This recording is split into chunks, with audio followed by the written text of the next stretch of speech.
ما بچم شهروند شهر دوشنبه این ناحیه فردوسی، کوچه فردوسی 25 درب یک کوارتر 59.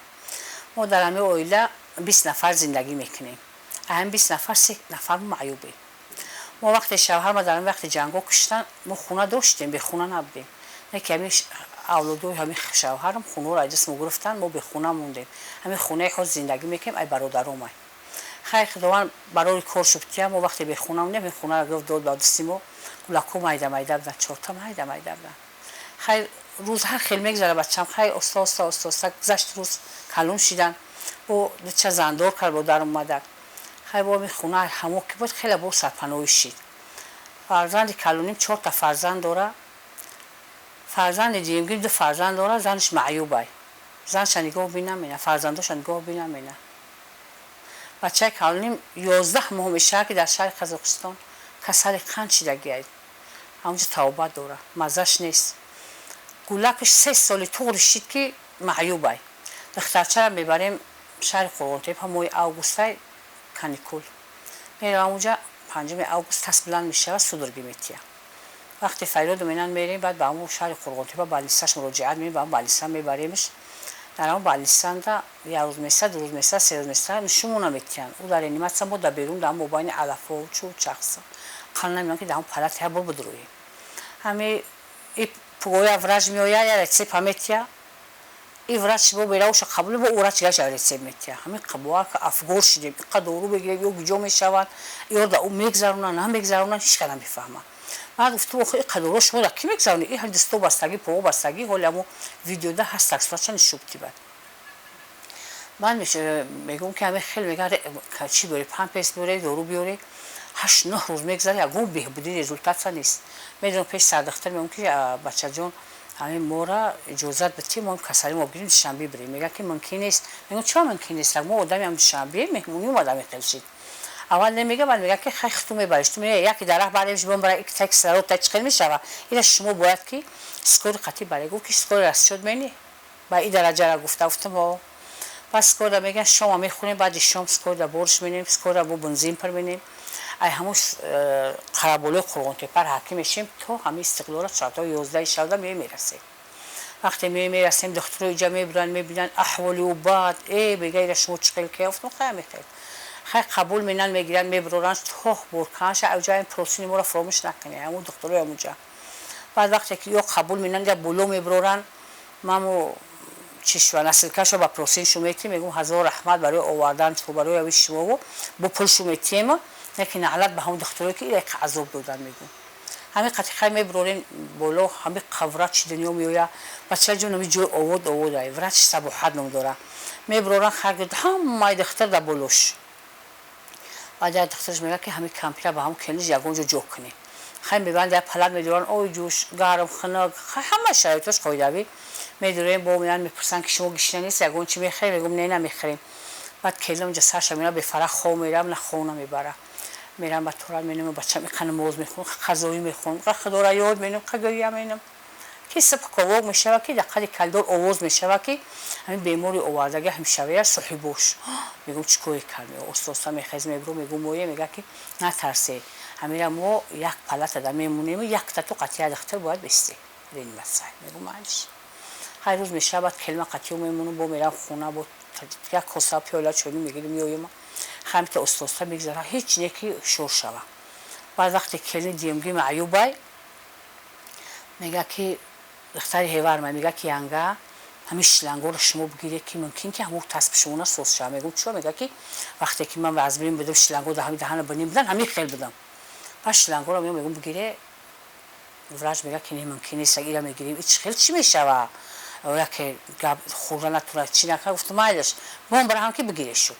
وقتی شلنگور میکشن میگیرم بچه جون یک وجب راستموش میکشلنگو پوسیدم در 10 روز شلنگ علش نکنی گولگی همین خیلی من نگاه کنی میگیره که چشمش نمیپوشه نگاه مینه نفس کشش شروع میشه همین قطعه خیلی بگم میبریم دو ماه بعد 3 ماه بعد به استقلال د خو میبریم هیچ خیلی میگم نمیزنه راه نمیگرده همیشه به مرا قینتره خیلی همین قطعه یک 3 سال شد یک ماه میشه که مادر همین گولگ ایدنیو رفت همین زیقی کرد دیل جقی زوب جقی تبی کسل نشید چخ دیروز میزنه جون داد یا ماشید میگم که صد آفرینم کلنی من خدا رحمتش کنه که این 3 سال چخیل بونی کرد یک ماه میشه و همه افکار شیدیم که همه را افکار کس وزارت تندرستی رفتم خیلی اومدن دیدن گفت خاله خیلی حال تو بعد گفتم خیلی چخیل کنه گفت در اونجا نمی سپورش گفتم نه بعد نگم که کلنش مرده را بود زورش نسر سپوری گفتم نه تا دمی هستم خیلی نگهش مینم بعد گفت مایلش ما 21 روزه شما را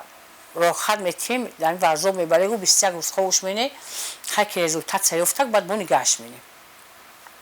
خیلی اودا کم خوازش توری که همشه گفت که یک اودا باید قطعش خورا با همه آدم خواه میرفتگی یوش باشه که خیلی مثال اوچ پسکش بتونه و مثال بگیم همه هم دختر رو باید بگذارن دختر بگذاره که همین هم ساعت باشه خیلی رفتیم دخترش گذارنده اومدیم در همین پلیکلینیک نمره 4 رو پاری دیاگنوستیک همه باید که خوز کم گولا که دختر بریم همه کاغذ رو ندیسن و میگه که 57 سومون میشه میگم دخترای جمعه شما نیم فایز بگیریم ما کمبیزاعت ما 3 معیوب میگه که این بانک چی دولتی ای کسای دولتی ای مالی خیلی 50 سومون دارم میرم خیلی هر جا گفتم 50 سومون رو بگیری 7 سومون گشت خیلی قرض ما رو میتیم تو میگه که نه 1 سومون کم باشه قبولش نمیکنم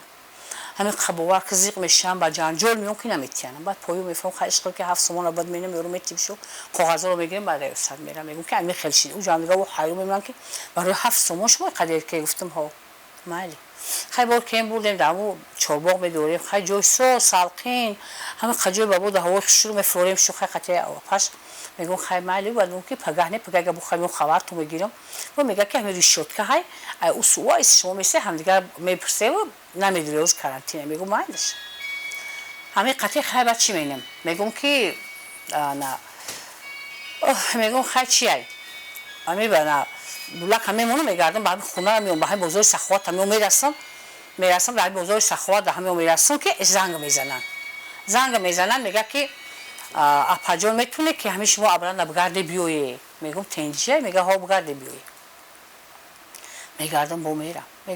میرسم که میگه خلا شما معیوب تو باید بری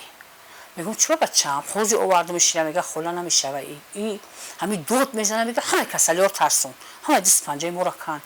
این وقتی توبات نمونه که بخوای توباتش کنی این چی نکنی این فقط شما اگر بتونی خیلی برای جا اونجا دو بسپوری چی کنی خیلی گفتیم آوردیم خونه دینا بورویم جا خونه حال میز زندگی علمی بعد یک چیزی هایی که مثال بگیم همین دخترها باید چو فکر کنند که همین اویلای کمبیزاعت اویلهایی که مثال بگیم کاغذ کمبیزاعتی دارن و 3 تا معیوبن همین را کمک فکر کنند که نگاه بکنن ما دوید با مکتبو این مکتب در مثال در یک صف 40-50 طلبه های همین 10 تاش مثال بگیم تنقیصی داره به پلای معیوب دارن کسلی دارن مادرای معیوب دارن همین را باید که نفرمان که مدیر درجه نگیره که فون بیاره که پلیمون بیاره هر چیز تاش به 10 تاش نگیره نه مجبور میشن وقتی که یارو مجبور کن که اومدن یارو من نمیگن که خیلی واسهشو میرن در مادراشو میگن مادرای میخزن خز قوالا میان فرزنداشو میگن میرن یا خونه داشته باشن 4 نفرم به خونه دارن 4 گولک نوبولیغ پدر کسل مادرشون نیست یا به پیشپویه هن مثال بگیریم خونه دار ندارن یا برای معیوبش باید یک جا ساز کنه اقلا بچه بسیار سواد زوره اگر ای به خونه کو آینده چی میشه نه که خود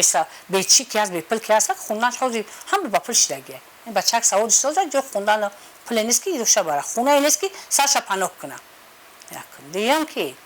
انا مثال بگیریم با این خاک حوز تفتیشات اینا مثال بگیریم دوروش 50 سومون گران میرم دوروش هم مثال بگیریم قیمت اگر بچه‌م 100 دورونده باشه میلیونر باشه دنیادار باشه در 3 سال اون پول میشه دوروش هم میگیریم ما در 3 تا 4 تا پمپس استفاده میبریم یک پمپس 5 سومونه چیکار کنم در کالجاسکا در کره در پمپس در دورو در کره ما همین شرایط رو فکر می‌کنم خواهش می‌کنم که هم جناب اولی که هم به مروش شب باشه برای ببینه که در چه حالتن با ایجا یک 5 اتاج او همه پشت خونه ما همه گازیروفکا های اصلی بزرگ همین ساعت 7 پگوی او مقاق میشود تا 10-11 شب او نمیبینیم به حق او میسوزیم کسلی دارم معیوب دارم او نمیبینیم اقلا همو اوورا کما کگوی بتیم یا با رفتیم شکایت کردیم وان محکم شو کردن یک از بوکی رفتیم پل دادیم بهوش کردیم گفتم مالش ما به او میشینیم همین قشایوت و وزمی داریم گولکی ما اول در چه حالت بود بعد در چه حالت شد خود در چه حالته گم نمیزنه ره نمیگرده تماما نمیفهمه که در دنیا چی گپه ما در دهنی و خود بیم دستو شوخ به شوخ نه کمک گوش میدی قچرغو چرغو میره و بود کلاسکا میبندیم روزی دوزی همیشه کلاسکا بستگیه او از زمین باشه تهدشتی باشه مثلا کمک بو بگرده ممکن که سوز شوه او بستگی ممکن که بوست کمره کچا بره این اگه پای ما همه بچه جون خیلی بابا کد داریم یا کد نشوبتی یا برای اون کدی ما را بینه خیلی با همه کد با مثال بیم کسی که با خویشمندو هستن این همه کدی ما های هم خیلی قبیمه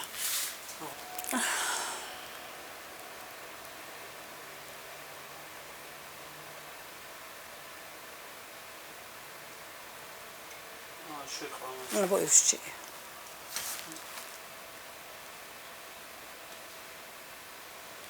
انا با نمره تلفن داریم 915 03 99 98 915 03 99 98